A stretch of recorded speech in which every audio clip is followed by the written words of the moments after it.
Bismillahirrahmanirrahim. Assalamualaikum warahmatullahi wabarakatuh. Alhamdulillahi rabbil alamin. Asyhadu an la ilaha illallah wahdahu la syarika lah. Wa asyhadu anna Muhammadan abduhu wa rasuluh. Allahumma salli wa sallim wa barik ala sayyidina Muhammadin wa ala alihi wa sahbihi ajma'in, amma ba'd. فقال الله تعالى في القرآن الكريم: أعوذ بالله من الشيطان الرجيم، بسم الله الرحمن الرحيم. يا أيها الذين آمنوا اتقوا الله حق تقاته ولا تموتن إلا وأنتم مسلمون. وقال النبي صلى الله عليه وسلم: من سلك طريقا يلتمس فيه علما سهل الله له به طريقا إلى الجنة. رواه مسلم. Sadaqallahul azim wa sadaqa rasuluhun nabiyul karim wa nahnu ala dhalika minasyahidin. Assalamualaikum Nusantara yang dimuliakan oleh Allah Subhanahu wa taala, pemirsa TV One di mana saja berada.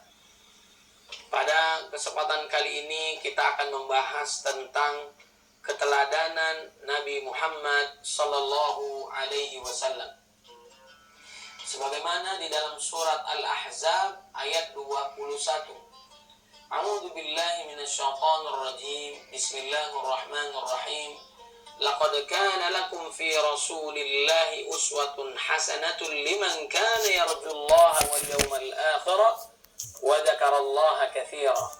Sungguhnya telah ada pada diri Rasulullah sallallahu alaihi wasallam itu suri teladan yang baik bagimu, yaitu bagi orang yang mengharap rahmat Allah dan kedatangan hari kiamat, dan dia banyak menyebut nama Allah Subhanahu wa ta'ala.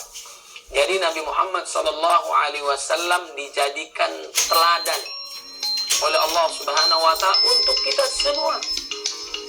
Bagaimana kita harus mengenal Nabi Muhammad sallallahu alaihi wasallam. Muhammad artinya terpuji karena teruji. Muhammad terdiri dari 5 huruf tersebar di dalam surat, bahkan juga tersebar dalam 5 ayat. Begitu pula di dalam 5 suratnya, dalam surat Ali Imrannya, Al-Ahzabnya, Al-Fatnya, Muhammadnya, As-Saf. Di situ disebutkan Ahmad, maksudnya Muhammad.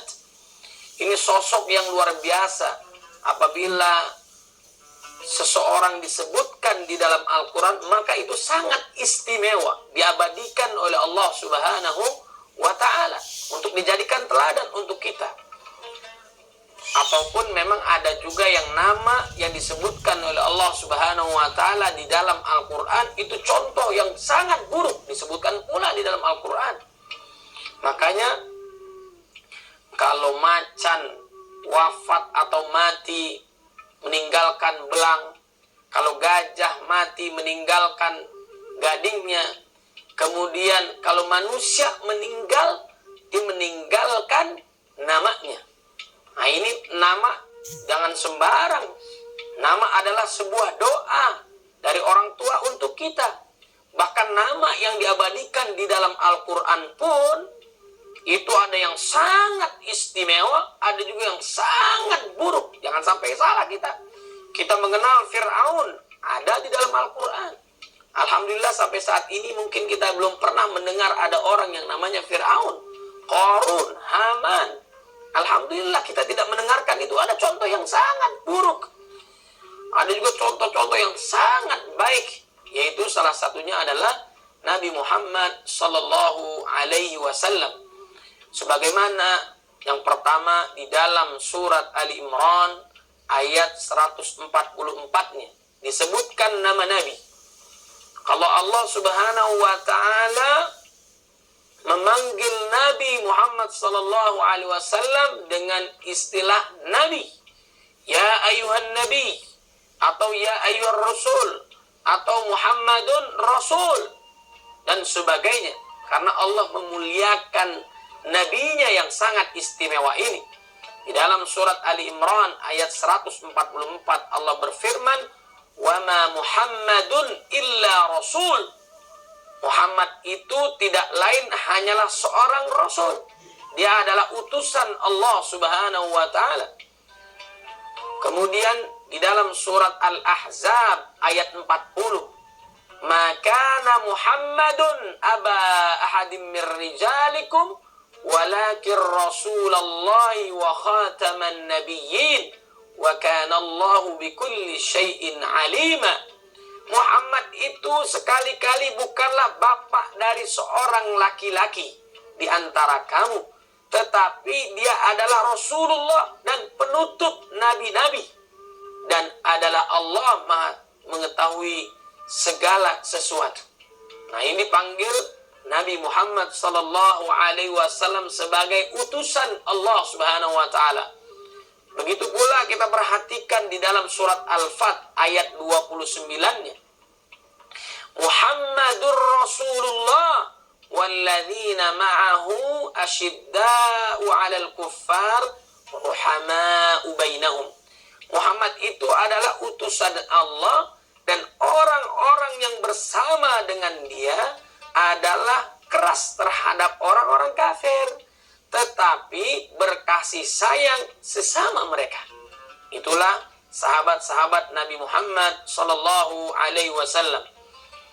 Kemudian jamaah yang dimuliakan oleh Allah Subhanahu wa taala, yaitu ada kata Muhammad di dalam surat Muhammad ayat 2-nya. Walladzina amanu wa 'amilus solihati wa amanu bima nuzzila ala Muhammad wa huwal haqqu mir rabbihim kaffara annum sayyi'atihim wa aslaha balahum. Dan orang-orang mukmin dan beramal saleh serta beriman kepada apa yang diturunkan kepada Muhammad, dan itulah yang hak dari Tuhan mereka. Allah menghapuskan kesalahan-kesalahan mereka dan memperbaiki keadaan mereka. Itu jaminan Allah Subhanahu wa taala kepada orang-orang yang beriman dan menjadikan nabinya sebagai utusan Allah. Nabi Muhammad sallallahu alaihi wasallam sebagai nabinya, teladannya, selamat dia dunia apalagi akhirat. Yang selanjutnya juga kita perhatikan di dalam surat As-Saff ayat 6. Lagi-lagi disebutkan maksudnya adalah Muhammad, walaupun disebutkannya ini adalah Ahmad. Wa idh qala Isa ibn Maryam ya bani Israel inni rasulullah ilaikum musaddiqan lima baina yadayya minat Tawrah wa mubashiran bi rasuli ya'ti min ba'di ismuhu Ahmad falamma ja'ahum bil bayyinati qalu hadza sihrun mubin. Dan ingatlah ketika Isa ibnu Maryam berkata, "Hai Bani Israel, sungguhnya aku adalah utusan Allah kepadamu, membenarkan kitab sebelumku, yaitu Taurat, dan memberi kabar gembira dengan datangnya seorang Rasul yang akan datang sesudahku, yang namanya Ahmad." Maksudnya adalah Muhammad.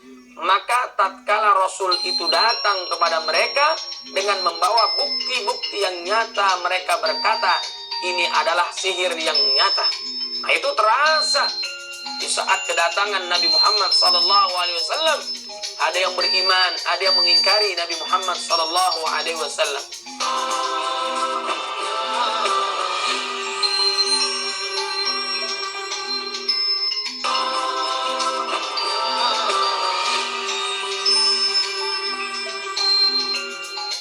Jamaah yang dimuliakan oleh Allah Subhanahu wa taala, itulah ayat-ayat yang menjelaskan nama Nabi Muhammad sallallahu alaihi wasallam. Bahkan dari zaman Nabi Adam alaihissalam sudah mengenal sosok Nabi Muhammad sallallahu alaihi wasallam, sudah dibaca di arsy-Nya Allah Subhanahu wa taala oleh Nabi Adam alaihissalam. Kemudian sampai ujungnya, yaitu di zaman Nabi Isa alaihissalam, sudah menantikan kehadiran baginda Nabi Muhammad SAW dengan kabar yang sangat gembira. Dialah Nabi Muhammad SAW. Maka oleh sebab itu kita harus mentaati Rasulullah Sallallahu Alaihi Wasallam dengan segala perintahnya. Sebagaimana di dalam surat An-Nisa ayat 59. Ya ayyuhalladzina amanu atiullaha wa atiur rasul. Hai orang-orang beriman, taatlah kamu kepada Allah. Bayangkan, kita diminta oleh Allah Subhanahu wa taala. Biasanya kalau dipanggil orang beriman, satu perintah, satu larangan. Seperti perintah lainnya, ya ayyuhalladzina amanu kutiba alaikumussyam. Kemudian juga ya ayyuhalladzina amanu ijtanibu katsiran minadh-dhann. Jangan berprasangka buruk. Orang beriman itu nggak boleh ghibah, fitnah dan sebagainya.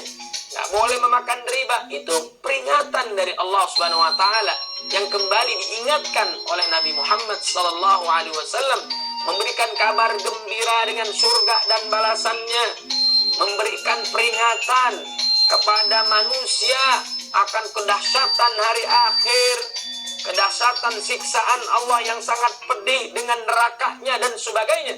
Makanya kita menjadi taat kepada Allah dan Rasulnya. Makanya kita mau meninggalkan apa yang dilarang oleh Allah Subhanahu wa taala dan Rasulnya. Jamaah TV One di mana saja berada yang dimuliakan oleh Allah Subhanahu wa taala. Kemudian taatlah kita kepada Rasul secara mutlak.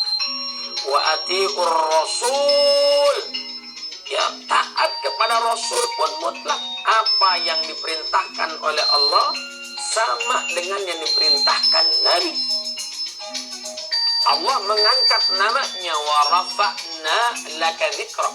Bahkan apa yang dilarang oleh Allah sama dengan yang dilarang oleh Nabi Muhammad sallallahu alaihi wasallam. Wa ma ataakumur rasul fakhudhuhu wa ma nahakum anhu fantahu. Jangan tanya lagi apa yang diperintahkan Allah dan Rasulnya, kerjain. Senang nggak senang, taat saja. Apa yang dilarang oleh Allah dan Rasulnya, tinggalkan. Mau selamat nggak di dunia? Mau bahagia nggak di akhirat? Maka tinggalkan apa yang diharamkan, apa yang dilarang Allah dan Rasulnya. Totalitas, selamat kita insya Allah dunia dan akhirat. Jamaah yang dimuliakan oleh Allah Subhanahu wa taala. Sedangkan di dalam ayat ini Allah melanjutkan wa ulil amri minkum. Ya, dan taatlah kita kepada pemimpin. Ya, tapi ini tidak secara mutlak. Tapi kita wajib taat kepada pemimpin, wajib taat kepada orang tua, wajib istri taat kepada suami selama mengajarkan, memerintahkan kepada kebaikan. Kalau mereka memerintahkan kepada maksiat, dosa yang diharamkan oleh Allah Subhanahu wa taala, maka tidak ada ketaatan untuk ketiganya. La ta'ata li makhluq fi maksiatil khaliq. Tidak ada ketaatan kepada makhluk selama mengajak kepada maksiat kepada Allah Subhanahu wa taala. Jamaah yang dimuliakan oleh Allah Subhanahu wa taala, bahkan di dalam ayat ini surat An-Nisa ayat 59-nya, fa in tanaza'tum fi syai'in farudduhu ila Allah war rasul in kuntum tu'minuna billahi wal yawmil akhir dzalika khairu wa ahsanu ta'wila. Jika kalian berlainan pendapat tentang sesuatu, maka kembalikanlah ia kepada Allah dan Rasulnya, sunnah hadis Nabi Muhammad sallallahu alaihi wasallam. Lagi-lagi kita kembali kepada Allah dan Rasulnya kalaupun ada permasalahan. Karena sebaik-baik penolong kita adalah Allah Subhanahu wa taala. Sebaik-baik yang memberikan petunjuk di dunia adalah Rasulullah sallallahu alaihi wasallam. Jamaah yang dimuliakan oleh Allah Subhanahu wa taala,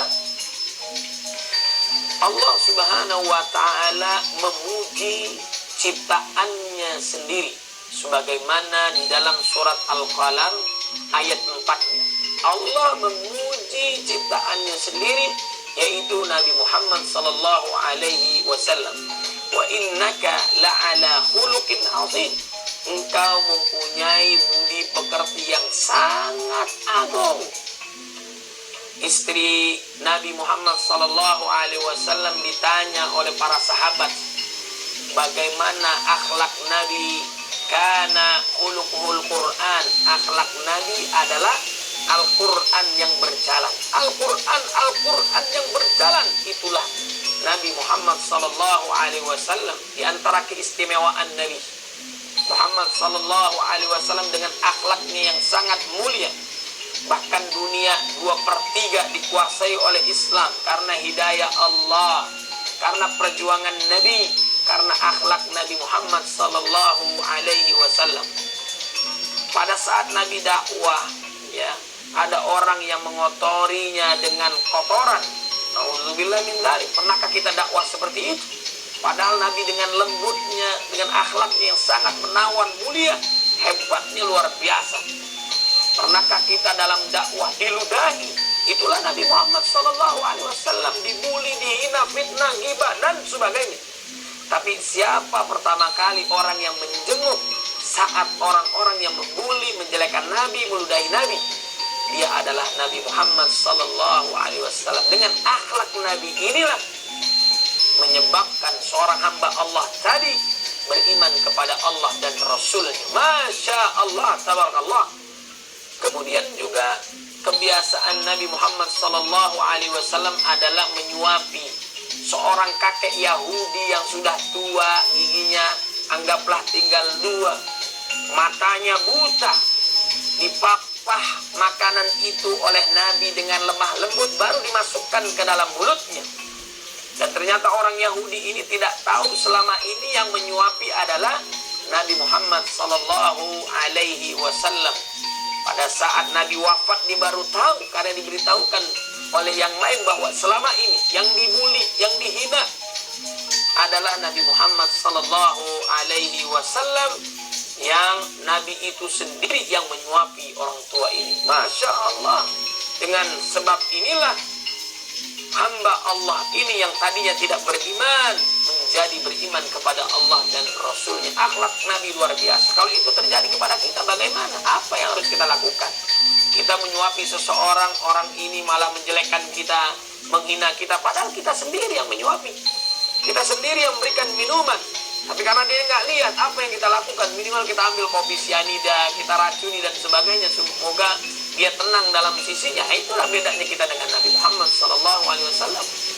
Walaupun ada yang membicarakan bahwa kita Nabi dengan kita bedanya sedikit. Nabi makannya sedikit, minumnya sedikit, istirahatnya sedikit. Kalau kita sedikit-sedikit istirahat, sedikit-sedikit makan, sedikit-sedikit tidur dan sebagainya.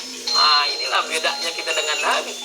Semakin kita tahu akhlak Nabi Muhammad SAW, semakin jauh kita dengan Nabi Muhammad SAW. Bahkan ada orang yang membuat karikatur menjelekkan Nabi. Bahkan ada yang dihinakan oleh Allah Subhanahu wa Ta'ala dari tahun 2017 di luar negeri sana sampai 2021, membenci Nabi dan sebagainya. Akhirnya wafatnya dalam keadaan sul khatimah. Mobilnya terbakar, tidak ada yang bisa menyelamatkan karena dia menghina, membuli Nabi Muhammad SAW yang memang sudah diangkat namanya oleh Allah Subhanahu wa Ta'ala dan tak akan pernah direndah sedikit pun. Itulah keistimewaan Nabi Muhammad sallallahu alaihi wasallam.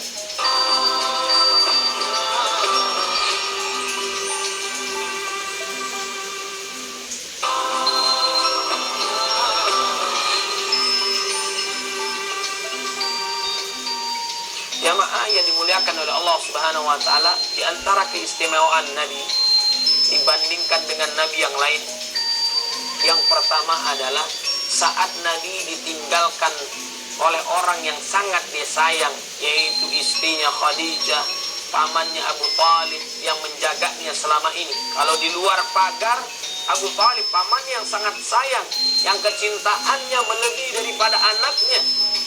Kemudian juga istrinya yang ada di dalam pagar menjaga Nabi, memuliakan Nabi, membantu Nabi lahir dan batin dalam perjuangannya di jalan Allah Subhanahu wa Ta'ala. Nah, terkenal dengan istilah Amul Husni, tahun duka cita, tahun ke-10 kenabian. Nabi Muhammad SAW ditinggalkan oleh 2 orang yang sangat dia sayang, baik istrinya ataupun pamannya. Kemudian Nabi butuh bantuan, dukungan dalam dakwahnya. Berangkatlah Nabi Muhammad SAW ke Taif, ke Bani Thaqif, minta dukungan agar dakwanya terus menyebar dan diberikan semangat di jalan Allah Subhanahu wa taala, tentunya dengan izin Allah. Tapi apa yang terjadi? Bukan disambut, tapi malah disambit. Kalau Nabi yang lain sudah dakwah siang dan malam, lemah lembut, tegas, mengingatkan terus-terusan. Da'autu qaumi lailan wa nahar. Apa yang terjadi? Mereka berdoa kepada Allah agar Allah menyelamatkan para nabi. Apa yang terjadi? Mereka berarti sudah rata dengan tanah, diazab oleh Allah Subhanahu wa taala. Lalu Nabi Muhammad sallallahu alaihi wasallam justru mendoakan umat, Allahumma hdi qaumi fa innahum la ya'lamun. Ya Allah, berikanlah hidayah kepada mereka, sungguhnya mereka tidak tahu. Itulah keistimewaan akhlak Nabi Muhammad sallallahu alaihi wasallam. Apa yang terjadi di Taif kalau dulu, sekarang masih saja sampai saat ini kondisinya ada, tempatnya ada. Bedanya ada apa? 100% mereka beriman kepada Allah Subhanahu wa taala. Mungkin bapaknya tidak beriman, tapi anak keturunannya mendapatkan hidayah Allah Subhanahu wa taala. Kemudian yang kedua juga, saat Nabi Muhammad sallallahu alaihi wasallam peristiwa Isra Mi'raj, berjumpa dengan Allah Subhanahu wa taala, disambut oleh Allah Subhanahu wa taala, diabadikan dalam salat. Makanya kita salat harus bersalawat kepada Nabi. Kalau enggak, tidak diterima ibadah salat kita. Dalam azan, dalam iqamat disebut nama Nabi Muhammad sallallahu alaihi wasallam. Assalamu alayka ayyuhan nabi. Keselamatan untukmu wahai Nabi. Tapi dijawab oleh Nabi, assalamu alayna wa ala ibadillahi salihin. Keselamatan itu bukan hanya untuk Nabi, tapi juga umat Nabi Muhammad sallallahu alaihi wasallam. Ini luar biasa perjuangan, pengorbanan, kecintaan Nabi Muhammad SAW kepada umatnya. Makanya kata Nabi, la yu'min wahadukum hatta akuna habba ilaihi mimma waladihi wa walidihi wan nasi ajmain. Tidak sempurna iman seseorang sampai dia mencintai Nabi Muhammad sallallahu alaihi wasallam daripada anaknya, daripada orang tuanya, daripada seluruh manusia, bahkan diri kita pun. Kita tetap melebihi Allah dan Rasulnya di atas segala-galanya. Orang mendapatkan nikmatan yang sangat istimewa kalau menjadikan Allah dan Rasulnya lebih dicintai dari apapun. Dan yang terakhir, Nabi Muhammad sallallahu alaihi wasallam menjelang wafatnya, yang diingat bukan istrinya, bukan orang tuanya, bukan keluarganya. Yang diingat adalah ummati, ummati, ummati, umatnya. Jikalau engkau berikan sakaratul maut, goncangan, sakitnya sakaratul maut seperti ini, jangan engkau timpakan kepada umatku, tapi timpakan saja kepada diriku. Itulah Nabi Muhammad SAW yang sangat agung, sangat mulia, sangat sayang, sangat cinta kepada umatnya. Wahai sahabatku, jikalau engkau taat kepada Allah, taat kepadaku, hal itu biasa, karena engkau hidup bersamaku. Akan tetapi ada umatku di akhir zaman, mereka tidak pernah melihatku, tidak pernah bersamaku, tapi mereka mencintaiku dan taat kepadaku. Ini luar biasa. Oleh sebab itulah, mudah-mudahan yang dimaksudkan oleh Nabi, yang dirindukan oleh Nabi adalah kita semua, karena kita tidak pernah berjumpa langsung dengan Nabi, tapi kita taat kepada Nabi Muhammad sallallahu alaihi wasallam.